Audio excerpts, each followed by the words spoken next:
আইতেছে একটা ছবি দেখেও না এই জায়গার থেকে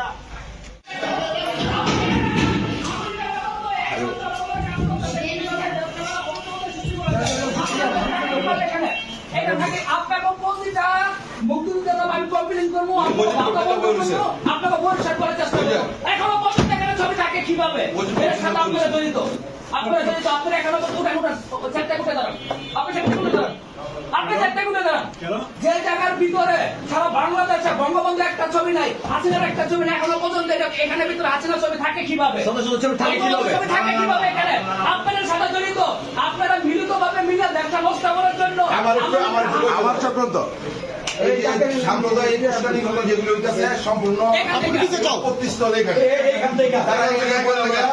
এই নীল নকশা বাস্তবায়ন করতেছে প্রশাসনের মধ্যে আমাদের দৃষ্টি আকর্ষণ তারা যেন অতি ব্যবস্থা নয় দেশে এগুলি অরাজকতা আমি সহ্য করবো না।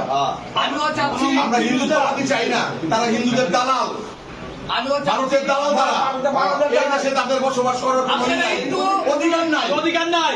সাংবাদিক ভাইরা যদি দালাল না হতো আজকে পর্যন্ত শেখ হাসিনা শেখ মুজিবুর রহমানের ছবি লালন করে আজকে তার উপর বসে আছে।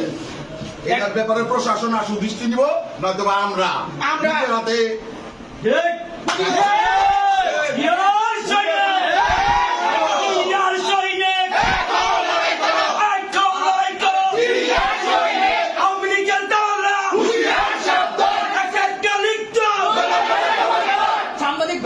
আপনাদের সাথে আমি একটা কথা বলবো, আমরা সকালে যে সময় পাপ্পু ভাই আমরা ওখানে বসে চা খাচ্ছি, আমরা দেখছি যে তিনু সাহেব ওসি সাহেব এখানে আসছে, এসে চলে গেছে।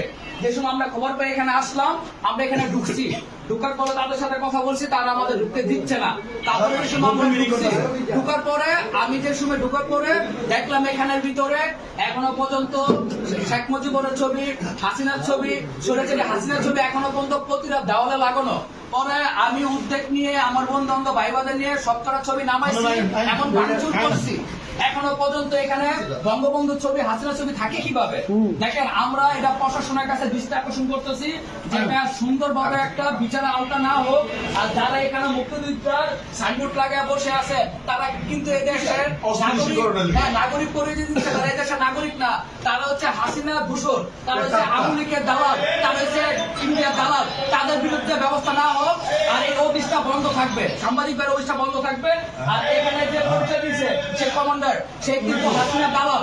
আমি এখানে সে সব ছবি পাইছি, তো আপনারা আমার সাথে আসেন, আমরা কি পাইছি আপনারা আসেন, সাংবাদিক দেখেন এই কি হয়ে গেল সব।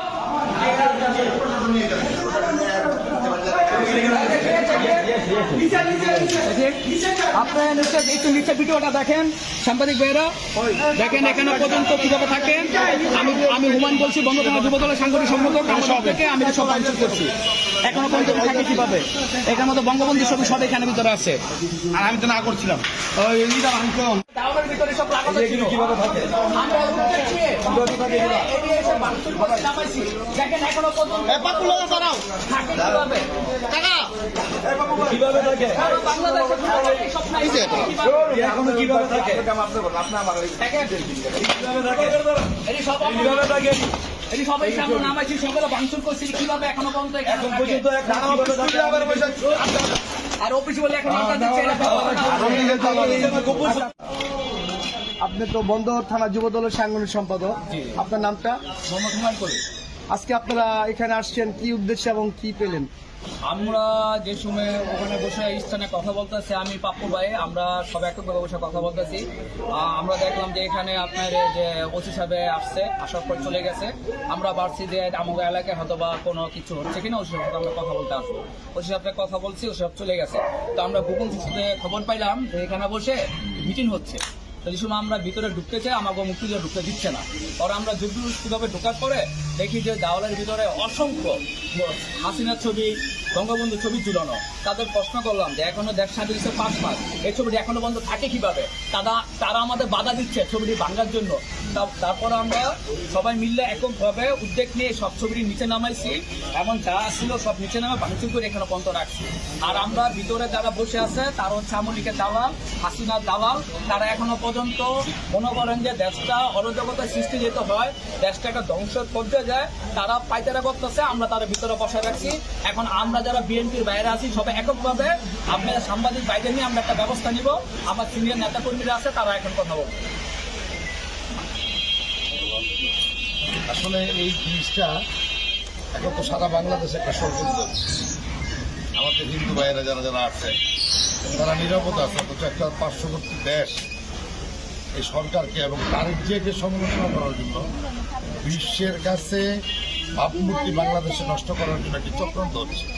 সেই চক্রান্তের একটি অংশ হচ্ছে আজকের এই মুক্তিযোদ্ধা, তথাকথিত মুক্তিযোদ্ধাদের মিটিং। এই মিটিং এর মাধ্যমে তারা এই অত্র অঞ্চলে কিন্তু হিন্দু অধ্যুষিত লোক আছে, ইসকন আছে, এবং এই ইসকনদের নিয়ে একটা আমার মনে হয় এখানে বড় একটা ষড়যন্ত্র এই জায়গায় হচ্ছে। আমি আমার উদ্যোগন যারা নেতা আছে তাদেরকে অবগত করেছি। বাকি বিষয়টা তাদের উপরে সিদ্ধান্তের উপর আমরা সিদ্ধান্ত নেব। এখনো শুনছি তারা এই জায়গায় আছে। দেশের এই পরিস্থিতিতে এখন তাদের সিদ্ধান্তের উপরে অতিসভা আসছে, অতিসভার সাথে আমি কথা বলবো তিনি এই ব্যাপারটা কতটুকু অবগত আছে। পিওনো সভা আসছিল, কথা বলতেছি, এবং এই ব্যাপারে আপনাদেরও সাংবাদিক যারা আছেন তাদেরকেও সহযোগিতা কামনা করতেছি। আসলে সত্য জিনিসটা উদ্ভাবন করা দরকার। বাংলাদেশে কোনো একটা হিন্দু সম্প্রদায়ের উপর কোনো নির্যাতন হয় নাই, অথচ ভারতীয় মিডিয়া করলে দেখা যায় যে খুব খারাপ অবস্থা। আপনাদের এই জায়গায় ভূমিকা আছে যে এই জায়গায় আসলে ষড়যন্ত্রটা কি আপনারা উদ্ভাবন করবেন। কারণ এখন একটা কথা হচ্ছে বিএনপি কোনো কিছু বললে বা আমরা কোনো কথা বললে সেটাকে নেগেটিভ ভাবে দেখা হয়। তা আপনারা তদন্ত করবেন, যেটা সত্য সেটাই প্রকাশ করবেন। এগুলো আমার বক্তব্য শেষ করছি। আসসালামু আলাইকুম। আর উদ্ধার কিছু না, কি আছে থেকে